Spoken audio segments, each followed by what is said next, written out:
Hello friends, नमस्कार। हम पढ़ रहे थे विश्व का भूगोल। विश्व के भूगोल के अंदर हमने बेसिक जानकारी और अफ्रीका महाद्वीप से रिलेटेड एक वीडियो हमने पढ़ लिया है। अगर उस टॉपिक को आपने नहीं देखा है तो पहले उस वीडियो को देख लीजिए और अपने नॉलेज को बढ़ा दीजिए। उसके बाद आज हम उत्तरी अमेरिका से रिलेटेड एक महाद्वीप के बारे में पूरी जानकारी हम लोग इस टॉपिक में और इस टॉपिक को इस वीडियो के साथ हम पूरा कम्प्लीटली तैयार कर लेंगे। आपको और कहीं से पढ़ने की ज़रूरत नहीं रहेगी। अगर आप किसी भी एग्ज़ाम जो बड़े लेवल का एग्ज़ाम है और उसके अंदर ये टॉपिक पूछा जाता है जिसमें विश्व का भूगोल पूछा जाता है तो आपके लिए ये वीडियो काफ़ी ज़्यादा महत्वपूर्ण होने वाला है। तो आप इस वीडियो को बिना स्किप के अच्छे से देखिए और अपने नॉलेज को बढ़ाइए। अगर आपको ये अच्छा लगता है तो इसको आप लाइक कीजिए, अन्य तक शेयर कीजिए और अगर चैनल पर आप नए हैं तो इसको सब्सक्राइब कीजिए जिससे कि आने वाले सभी वीडियो आप तक पहुँचते रहें। चलिए, उत्तरी अमेरिका, और ये मेरे हैंड रिटन नोट्स हैं। मैंने थोड़ा सा डायग्रामेटिकली आपको इसमें समझा रखा है और बाकी सारा जो एग्ज़ाम की दृष्टि से रिलेवेंट डेटा जो है मैंने इसमें सब कुछ कंपाइल करके आपके सामने प्रस्तुत कर दिया है। तो देखते जाइए। उत्तरी अमेरिका से रिलेटेड हम महाद्वीप के बारे में पूरी जानकारी ले रहे हैं। ये विश्व का तीसरा बड़ा महाद्वीप है। इसके बारे में आप लोग थोड़ी सी विशेषता ये जानकारी ले लीजिए। इसकी खोज जो है वो 1492 ईस्वी में कोलंबस ने की थी और कोलंबस जो थे वो रेड इंडियन जनजाति से संबंधित थे। ये आपको याद रखना है। मैंने इस वीडियो में सारी जनजातियाँ कौन कौन सी हैं वो भी मैंने आपको इसमें आगे बता दी गई हैं। तो देखते रहिए। अमेरिगो वेस्पुसी जो यूरोपीय नाविक थे उसके कारण यह महाद्वीप जो है अमेरिका कहलाया। इस बात को भी आपको याद रखना है। ये देखिए, एक अमेरिका का पूरा मैप दिखाई दे रहा है। ये जो उत्तरी अमेरिका है ये पनामा नहर से अलग होता है और इस महाद्वीप के अंदर प्रशांत महासागर इसके पश्चिम में पड़ता है। दूसरा, इसके पूर्व के अंदर उत्तर पूर्व में अंटार्कटिक महासागर हैं। फिर उत्तर पूर्व में आपका ग्रीनलैंड भी है, लेब्राडोर सागर हैं। फिर आपके इसके जस्ट पूर्व के अंदर अटलांटिक महासागर हैं। इसके दक्षिण पूर्व के अंदर मैक्सिको की खाड़ी हैं और एग्जैक्ट दक्षिण में कैरिबियन सागर भी आता है और पनामा नहर से ये अलग होता है। दूसरा, ये कर्क रेखा से उत्तर के अंदर पड़ता है। कर्क रेखा के दक्षिण में इसका थोड़ा सा भाग रहता है, ये आपको याद रखना है। और कर्क रेखा जो है मैक्सिको की खाड़ी से पास होती हैं। तो ये एक जो डायग्राम में किस तरीके से हम लोग इसको देख सकते हैं वो आपको इसमें देखना है। ये कैनेडियन रील इसमें दिखाई दे रही है, कैनेडियन सील, जो कि यहाँ पर आपके ये काफ़ी ज़्यादा प्रसिद्ध हैं और ये हडसन की खाड़ी से रिलेटेड हैं जो कि सबसे बड़ी आपके तटीय सीमा बनाती हैं। तो इस तरीके से भी आपको याद रखना है। तो इसकी जो मुख्य भूमि है उसके ऊपर 3 देश हैं, ये भी आपको याद रखना है। सबसे बड़ा जो शहर है वो देश हम कनाडा कहेंगे, उसके बाद अमेरिका और तीसरा है मैक्सिको। कनाडा की जो राजधानी है वो ओटावा है, अमेरिका की राजधानी वाशिंगटन डीसी है और मैक्सिको की राजधानी मैक्सिको सिटी है। ये तीनों जो देश हैं वो आपस में एक दूसरे से किस तरीके से अलग होते हैं ये भी आपको याद रखना है। जैसे कनाडा और अमेरिका को अलग करने वाली जो एक काल्पनिक रेखा हमने मान रखी है वो महान झीलों के अंदर निकलती है 49 डिग्री उत्तरी अक्षांश, इसको आपको याद रखना है, जो कि कनाडा और अमेरिका को अलग करती हैं। दूसरा, अमेरिका और मैक्सिको को कौन अलग करता है ये भी आपको याद रखना है। रियो ग्रांडे नदी जो है वो इन दोनों देशों को अलग अलग करती हैं। तो इस तरीके से एग्जामों में कई बार पूछा गया है कि अमेरिका और मैक्सिको को कौन अलग करता है और कनाडा और मैक्सिको को कनाडा और आपके अमेरिका को कौन अलग करता है। और जो मैं आपको महान झीलें बताने वाला हूँ तो वो कनाडा की सीमा कौन से साझा करता है कौन नहीं करता है ये भी आपको इस वीडियो में सारा क्लियर हो जाएगा। तो देखते जाइए। सबसे पहले हम लोग कनाडा के बारे में थोड़ा सा देख लेते हैं। कनाडा जो है वो विश्व में सबसे लंबी तटीय सीमा बनाने वाला एक देश है, जो भी आपको याद रखना है। और हडसन की खाड़ी विश्व में सबसे लंबी तटीय सीमा रेखा बनाती है, ये भी मैंने आपको थोड़ी देर पहले बताया। कनाडा जो है क्षेत्रफल में विश्व में दूसरा सबसे बड़ा स्थान रखने वाला देश है, ये भी आपको याद रखना है। दूसरा, उत्तरी अमेरिका में एक ग्रीनलैंड है, जो कि ग्रीनलैंड जो है विश्व का सबसे बड़ा द्वीप है। और ग्रीनलैंड जो है उसके ऊपर भौगोलिक दृष्टि से और राजनीतिक दृष्टि से किसका अधिकार है या फिर किसका आधिपत्य है ये भी आपको याद रखना है। भौगोलिक दृष्टि से अगर देखा जाए तो वो उत्तरी अमेरिका का भाग के अंदर आता है, यानी उत्तरी अमेरिका जो महाद्वीप है उसके अंदर आता है, जबकि उसका जो राजनीतिक जो है वो यूरोप जो महाद्वीप है उसका डेनमार्क जो है देश उसके अंदर इसका आधिपत्य मतलब राजनीतिक दृष्टि से ग्रीनलैंड पर उसका अधिकार है। किसका? डेनमार्क का, जो कि यूरोप महाद्वीप में आता है। और ग्रीनलैंड जो है उसका क्षेत्रफल भी कभी एग्जाम में पूछा गया है, तो आपको याद रखना है 21,66,000 किलोमीटर स्क्वायर। इस तरीके से थोड़ा सा आप लोग याद रखिएगा।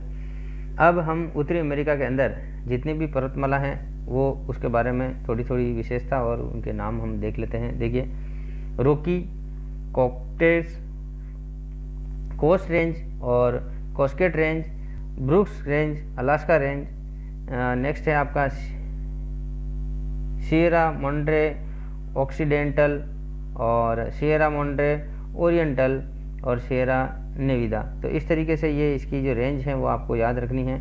दूसरा, रॉकी जो है वो उत्तरी अमेरिका की सबसे लंबी ये पर्वतमाला कहलाती हैं। नवीन वलित पर्वतमाला का इसका एग्जाम्पल हम लोग समझते हैं, जो कि एटलस, हिमालय, अल्पस जो इंडीज पर्वतमाला हैं उनके अनुसार ये भी नवीन वलित पर्वतमाला के अंदर आती हैं। दूसरा, ये जो रॉकी पर्वतमाला हैं वो कनाडा और अमेरिका के अंदर विस्तृत हैं। इस तरीके से आपको याद रखना है। नेक्स्ट जो है आपको कोस्ट रेंज के अंदर एक ज्वालामुखी है, ये आपको याद रखना है कौन कौन से ज्वालामुखी हैं। देखिए, 3 हैं, रेनियर, हुड और शास्ता। इन तीनों के बारे में भी आपको याद रखना है। दूसरा, उत्तरी अमेरिका महाद्वीप की सबसे ऊंची चोटी माउंट मैकिनले है। इस तरीके से आपको याद रखना है, जो देनाली और डेनाली के नाम से भी जानी जाती है, जो अलास्का राज्य अमेरिका के अंदर है उसमें स्थित हैं और इसकी दृश्यता विश्व में सर्वाधिक है। इसकी जो ऊंचाई है वो भी आपको याद रखनी है, 6,194 मीटर इसकी ऊंचाई है।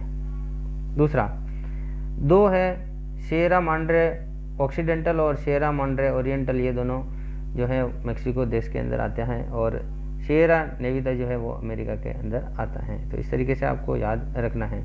जो अपलेशियन पर्वतमाला है ये इसके बारे में थोड़ी सी विशेषता आपको याद रखना है कि ये जो अरावली पर्वतमाला है राजस्थान के अंदर उसकी समकालीन मानी जाती हैं। और ये जो पर्वतमाला है ये कोयला और लोहा भंडार के लिए विश्व प्रसिद्ध है, ये भी आपको याद रखना है। सबसे ज़्यादा यहाँ पे एंथ्रासाइट टाइप का कोयला निकाला जाता है। दूसरा, ये हडसन और महापोक, इस तरीके से भी आपको याद रखना है। और पिंडमोर जो पठार है वहाँ से आपका पिट्सबर्ग एक शहर है, वहाँ से ये जो है आपका लोहे की राजधानी कहलाता है। लोह राजधानी यानी कि आपका उत्तरी अमेरिका का लोह राजधानी कौन कहलाता है? पिट्सबर्ग। और इसको पिट्सबर्ग को हम लोग जंग लगा कटोरा भी कहा जाता है। बर्मिंघम जो है जो वो दक्षिण का पिट्सबर्ग कहलाता है। तो इस तरीके से छोटे छोटे पॉइंट से रिलेटेड भी आपको याद रखना है। आगे हम लोग देखते हैं मेसाबी रेंज। मेसाबी रेंज जो है वो महान झीलों के पश्चिम में स्थित है, ये भी आपको याद रखना है। और मेसाबी रेंज अमेरिका के अंदर आती हैं, अमेरिका जो देश है उसमें आती हैं और लोह उत्पादन के लिए प्रसिद्ध हैं। इस तरीके से आपको याद रखना है। कनाडा के अंदर एक कैनेडियन शील्ड है, मैंने आपको पहले एग्जाम जब डायग्राम बताया था शुरुआती दौर में, उसको भी उसके अंदर जैसे देखिए आप लोग एक बार फिर से देख लीजिए। ये कनाडा, ये कैनेडियन शील्ड जहाँ पे मैंने एच दिखा दिया, एच का मतलब यहाँ पे हडसन की खाड़ी है, ये एच यानी हडसन की खाड़ी। इसके जस्ट ये हडसन की खाड़ी जो है ये आपकी अर्धचंद्राकार आकार में है और ये कैनेडियन शील्ड कहलाती है। और कैनेडियन शील्ड है आपका कनाडा के अंदर आती है। यहाँ से लोहा, सोना, तांबा, यूरेनियम आदि काफ़ी ज़्यादा जो उत्पादन किया जाता है और ये विश्व में काफ़ी ज़्यादा प्रसिद्ध मानी जाती हैं इन सभी खनिजों से रिलेटेड। और हडसन की खाड़ी के चारों तरफ ये आपका कैनेडियन शील्ड हैं।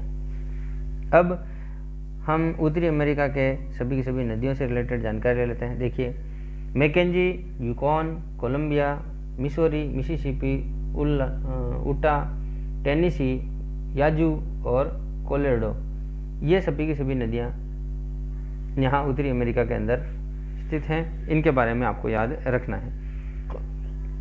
मिसोरी और मिसिसिपी ये दोनों अलग अलग नदियाँ हैं, लेकिन आगे जाके ये मिल जाती हैं और इसके पास में एक लेंट लुइस जो शहर है।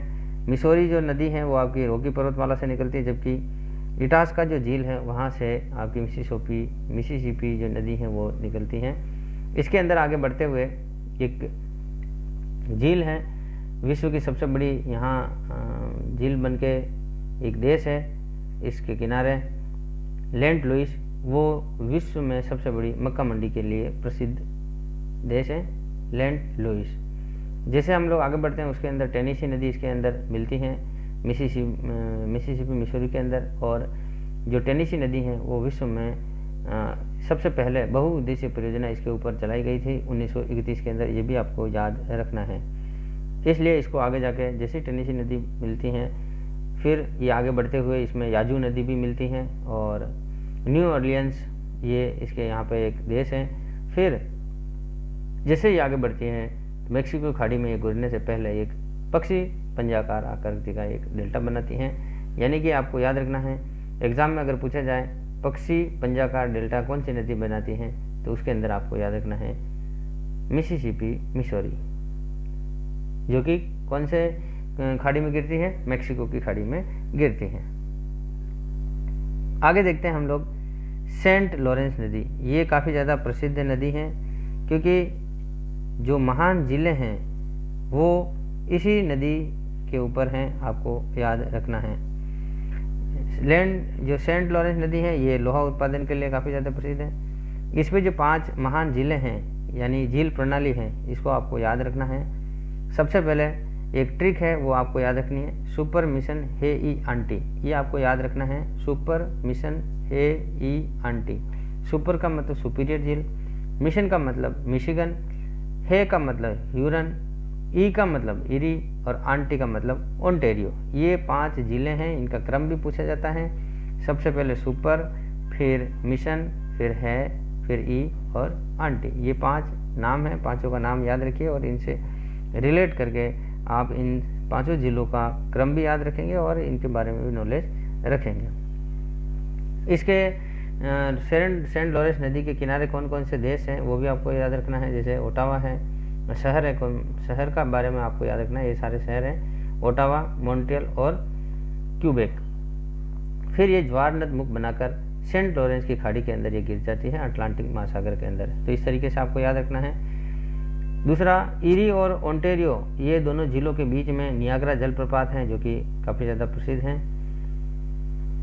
यह आंतरिक परिवहन के लिए भी प्रसिद्ध नदी मानी जाती है। कौन सी? सेंट लॉरेंस नदी। नेक्स्ट हम पढ़ते हैं कोलोराडो नदी। कोलोराडो नदी जो है, कोलोराडो के पठार से इसका उद्गम होता है और म्यांडर का निर्माण करते हुए यह आगे बढ़ती है, मतलब इस तरीके से सर्पिलाकार। म्यांडर का मतलब सर्पिलाकार।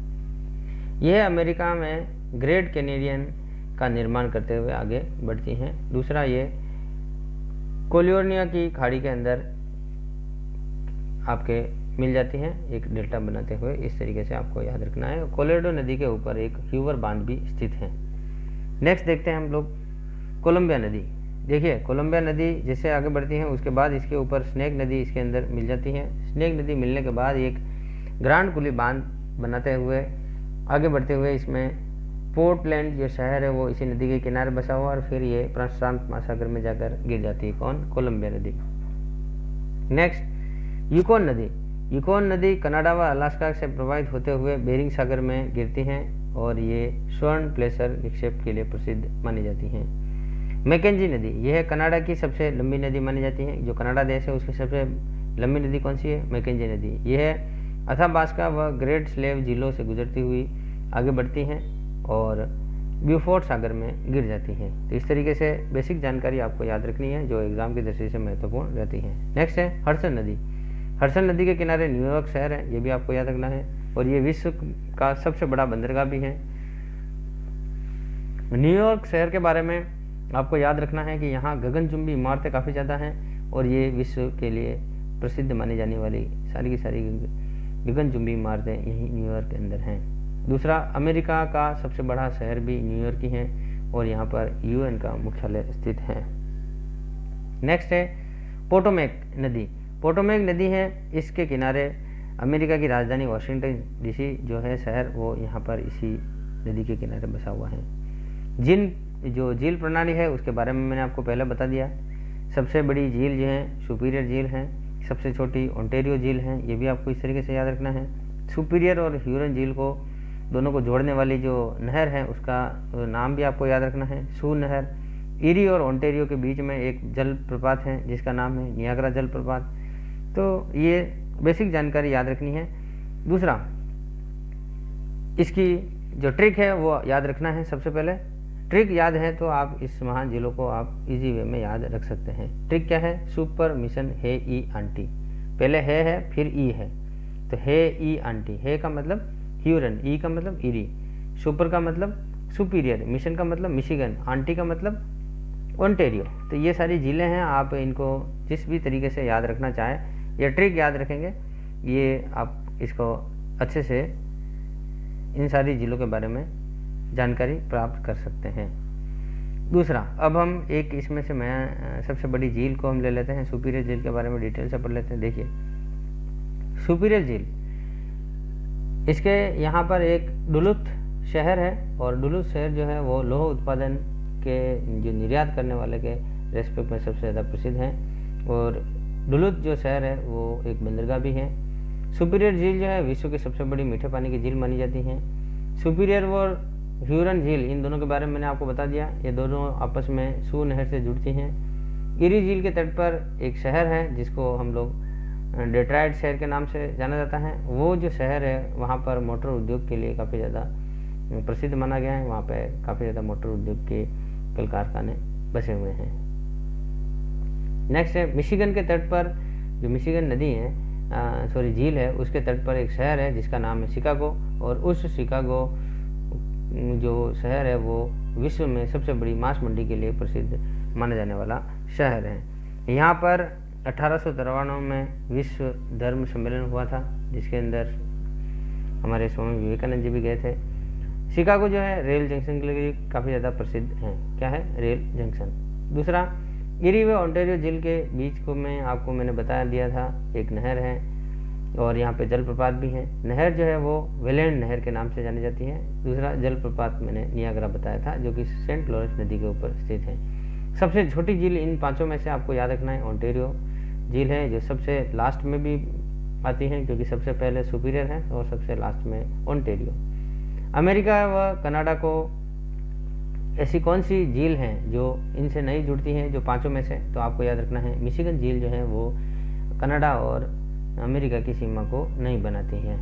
दूसरा, इन झीलों के जो 5 महान झीलें उनके दक्षिण में एक मक्का पेटी कहलाती हैं, और मक्का पेटी जो है वो महान झीलों के दक्षिण में है। यहाँ पर मक्का पेटी सूअरों के लिए प्रसिद्ध है। मक्का और सोयाबीन में अमेरिका फर्स्ट स्थान पर रहता है विश्व के अंदर उत्पादन की दृष्टि से, आपको याद रखना है। ग्रेट साल्ट लेक, ये भी झील के अंदर आता है। दूसरा, साल्ट है, यानी कि ये इसमें लवणता सबसे ज़्यादा होगी, और विश्व की सबसे सर्वाधिक खारे पानी की झील यही है, ग्रेट साल्ट लेक, और अमेरिका देश के अंदर पड़ती हैं। फिंगर लेक, ये न्यूयॉर्क के अंदर है, ये आपको याद रखना है। कनाडा के कुछ शहरों के बारे में इसमें दे रखा है, आपको याद रखना है। अब हम उत्तरी अमेरिका के जितने भी पठार हैं उसके बारे में थोड़ी सी जानकारी ले लेते हैं। देखिए, कोलंबिया का पठार, ग्रेट बेसिन का पठार, कोलोराडो का पठार और अलास्का का पठार। अलास्का जो है वो यूकोन के नाम से भी जाना जाता है, इस तरीके से आपको याद रखना है। कंबोडिया का पठार, आपके इसमें ब्रिटिश कोलंबिया और स्नेक का पठार, दो अलग अलग तरीके से भी आपको याद रखना है। ग्रेट बेसिन में एक मरुस्थल भी है जहाँ यहाँ पर कम वर्षा होती है, और डेथ वैली ये एक विश्व में सबसे वर्तमान के अंदर गर्म स्थान रखने वाला स्थान है। क्या नाम याद रखना है? Death valley. दूसरा, कोलोराडो जो है वो अमेरिका के अंदर पठार है, आपको याद रखना है। अलास्का का पठार अलास्का के अंदर आता है, और ये 10,000 धुआंरों की घाटी के लिए प्रसिद्ध आपका स्थान है। कौन सा? अलास्का। नेक्स्ट है, हम लोग वनस्पति के बारे में देख लेते हैं। यहाँ पे कौन कौन से वन हैं और किस तरह की घास पाई जाती है। कनाडा देश में टेगा या कोणधारी वन या फिर हम लोग बोरियलिस तरीके के वन पाए जाते हैं, जो इस तरह से ट्रायंगल यानी त्रिभुजाकार होते हैं, कोणधारी होते हैं। और कनाडा सर्वाधिक लुगदी से कागज़ बनाने के लिए प्रसिद्ध है ये, और इसके अंदर एक जो शहर है वो आपको याद रखना है, मोंट्रियल शहर, जो कि कागज़ की लुगदी बनाता है। यहाँ पर जो घास होती है उसको प्रेरी घास के मैदान हैं, जो गेहूँ के उत्पादन के लिए काफ़ी ज़्यादा प्रसिद्ध हैं। और गेहूँ की मंडी जो है वो विनिपेग शहर में गेहूं की मंडी प्रसिद्ध है, और ये पेरी घास के मैदान शीतोष्ण कटिबंध के अंदर आते हैं। दूसरा, पेरी घास के लिए आपको याद रखना है चुनक, जो गर्म पवन है यहाँ पे, जो कि रोकी पर्वत की जो ढलान है वहाँ से उतरकर इन घास के मैदान में वर्ष भर चरागाह के रूप में खुला रखती हैं इनको, तो ये गर्म पवन है। इस तरीके से आपको याद रखना है। कौन सी है? चुनक। कहाँ से आती है? इन अमेरिका के अंदर जो पेरी घास के मैदान है वहाँ पर आती हैं। रोकी जो पर्वत है उसके ढलान से उतरकर ये आती हैं। इस तरीके से आपको याद रखना है। आगे हम जनजातियों से संबंधित आपको पढ़ लेते हैं। देखिए इसमें कौन कौन सी जनजातियां हैं। सबसे पहले आपको याद रखना है एस्किमो जनजाति, रेड इंडियन जनजाति और इन्यूट जनजाति। देखिए इन्यूट जनजाति है वो कनाडा शहर के अंदर रहते हैं, कनाडा देश में है। रेड इंडियन मैंने आपको बताया था इस महाद्वीप का जो कोलंबस था वो इसी जनजाति से संबंधित था, जिसने इसकी खोज की थी 1492 ईस्वी के अंदर। ये भी आपको याद रखना है, जो कि रेड इंडियन जनजाति से संबंधित था, अमेरिका का रहने वाला था। नेक्स्ट है एस्किमो जनजाति। एस्किमो जनजाति कच्चा मांस खाती हैं। दूसरा इसके बारे में कुछ और जानकारी आपको याद रखना है, जैसे ये रेंडियर जो है उनका पालन करती हैं, और जो घर बनाती हैं बर्फ़ के घर उसको इग्लू कहते हैं, ये भी आपको याद रखना है, उसी में निवास करती हैं। ये हथियारों का उपयोग करते हैं जिसको हार्पून का नाम से जाना जाता है। जहाज भी उपयोग में लेते हैं तो उसको कायक जहाज के नाम से जाना जाता है। और गाड़ी जो है कुत्तों की गाड़ी जिसको स्लेज के नाम से जो बर्फ़ पे खींचने वाली गाड़ी होती है, और ये एस्किमो जनजाति से संबंधित आपको याद रखना है। दूसरा हेरिकन व टोर्नेडो जो है दक्षिण पूर्व से आने वाली एक चक्रवात है, और ये सबसे खतरनाक जो चक्रवात माना जाता है वो टोर्नेडो के नाम से जाना जाता है। ये उत्तरी अमेरिका का सबसे खतरनाक तरह का चक्रवात माना जाता है।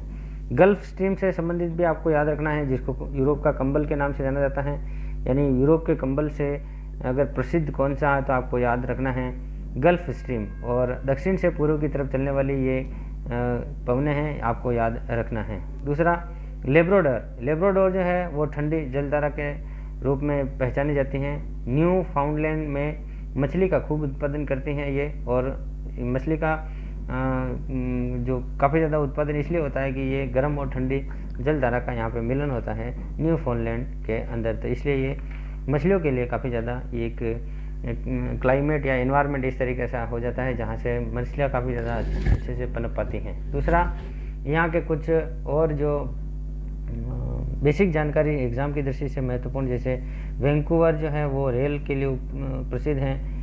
नेक्स्ट है सिएटल जो वायुयान से संबंधित प्रसिद्ध शहर है। सैन फ्रांसिस्को जो है वो सिलिकॉन वैली के रूप में प्रसिद्ध है। यहाँ पर गदर पार्टी 1913 में उसकी स्थापना हुई थी सैन फ्रांसिस्को में, ये भी आपको याद रखना है। कैलिफोर्निया शहर है, उसके बारे में आपको याद रखना है। भूमध्य सागरीय जलवायु पाई जाती है यहाँ पे। और व्योमिंग राज्य एक याद रखना है, जहाँ से येलोस्टोन नेशनल पार्क है जो विश्व में पहला नेशनल पार्क है। कौन सा? Yellowstone national park. और ओल्ड फेथफुल गीज़र यहाँ पर हैं जो कि 63 मिनट बाद गर्म पानी देता है, ये आपको याद रखना है। नेक्स्ट है मरुस्थल जो उत्तरी अमेरिका के अंदर, मरुस्थल कौन कौन से आपको याद रखना है जैसे, और कौन कौन से शहरों के अंदर हैं ये अभी आपको याद रखना है। जैसे मोजोव जो है वो अमेरिका के अंदर है। सोनारन जो है अमेरिका और मेक्सिको दोनों शहरों के अंदर, दोनों देशों के अंदर आता है। टेक्सास जो है केवल के अमेरिका में आता है। और चिहाआहुआ जो है वो आपका अमेरिका और मेक्सिको दोनों देशों में पड़ता है मरुस्थल। इस तरीके से आपको याद रखना है। मेक्सिको विश्व में चांदी उत्पादन के लिए प्रसिद्ध है, ये भी आपको याद रखना है। कनाडा जो है वो डबरी खान यहाँ पे प्रसिद्ध है, जो कि जस्ते की सबसे बड़ी खान है। कौन सी? सडबरी, सॉरी क्या नाम है? सडबरी, जो कि कनाडा शहर के अंदर है और कनाडा देश में है, और ये आपके जस्ते से संबंधित आपकी सबसे बड़ी खान मानी जाती है। अमेरिका में 50 राज्य हैं, ये आपको याद रखना है। और आपने अमेरिका का ध्वज देखा होगा, उसमें 50 तरह के स्टार बने हुए हैं, तो वो उन राज्यों को रिप्रेजेंट करते हैं। यानी कि 50 राज्य हैं इसलिए 50 उसके अंदर स्टार बने हुए हैं।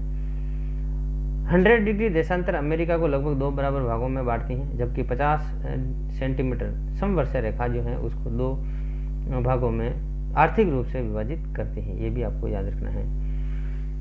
इसका सबसे बड़ा राज्य जो है अलास्का है, ये भी आपको याद रखना है। सबसे बड़ा राज्य कौन सा है? अलास्का। किसका? अमेरिका का। इसका हवाई द्वीप है, हवाई द्वीप राज्य जो कर्क रेखा पर प्रशांत महासागर के अंदर, मैंने आपको बताया था थोड़ी देर पहले। दूसरा होनोलुलु जो उसकी राजधानी है हवाई द्वीप की, और ये ओआहू द्वीप पर स्थित है। प्रशांत महासागर में 1 क्रॉस, प्रशांत महासागर का कौन सा है? प्रशांत महासागर का क्रॉस यानी एक स्थान कहलाता है होनोलुलु। दूसरा हवाई द्वीप पर एक ज्वालामुखी है। ज्वालामुखी कौन कौन से ये भी आपको याद रखना है। मोना की और मोना लोआ, ये दोनों एक्टिव ज्वालामुखी हैं, ये भी आपको याद रखना है। क्यूबा देश जो है वहाँ पर विश्व में इसको हम लोग चीनी का कटोरा कहते हैं, क्यूबा देश को, ये भी आपको याद रखना है, जो कि उत्तरी अमेरिका का देश है। इस क्यूबा के पास में आपको याद रखना है बरमूडा, फ्लोरिडा और प्यूर्टो रिका, इन के तीनों के जो ट्रायंगल बनता है और इसके बीच में एक बरमूडा ट्रायंगल कहलाता है ये। और बरमूडा ट्रायंगल जो कि अटलांटिक महासागर में है, यहाँ के इसके ऊपर से कोई भी जहाज़ नहीं गुजरता क्योंकि यहाँ पे अनहोनी होती रहती है। तो ये आपको याद रखना है। बरमूडा ट्रायंगल कहाँ कहाँ है? बरमूडा, फ्लोरिडा और प्यूर्टो रिका के अंदर आपको इन तीनों के बीच में पड़ता है। कहाँ पे पड़ता है? अटलांटिक महासागर। अटलांटिक महासागर की संख्या क्या है? अंध महासागर। जैसे आपको अफ्रीका महाद्वीप के बारे में मैंने बताया था, उसको भी बोलते हैं अंध महाद्वीप। इसी तरीके से अटलांटिक महासागर को भी हम अंध महासागर के नाम से जाना जाता है। आगे हम लोग देखते हैं बेफिन द्वीप व ग्रीनलैंड, ये भी आपको याद रखना है। बेफिन द्वीप व ग्रीनलैंड को अलग जो करने वाली जल संधि को हम लोग डेविस जल संधि के नाम से जाना जाता है। जबकि हडसन जल संधि जो है वो आपको हडसन की खाड़ी व लेब्राडोर सागर को आपस में जोड़ने का काम करते हैं। कौन? हडसन की जल संधि।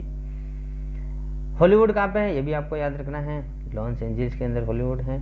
और भारत की सिलिकॉन वैली किसको कहा जाता है? तो बेंगलुरु जो शहर है उसको भारत की सिलिकॉन वैली के नाम से जाना जाता है। तो इस तरीके से आज आपने उत्तरी अमेरिका से संबंधित सारी जो एग्ज़ाम की दृष्टि से महत्वपूर्ण जानकारियाँ होती हैं वो इस वीडियो के साथ आपने अच्छे से देखी। ये मेरा हैंड रिटन नोट्स का प्रयास आपको कैसा लगा, इसकी प्रतिक्रिया आप लोग मुझे लाइक और कमेंट के साथ करें।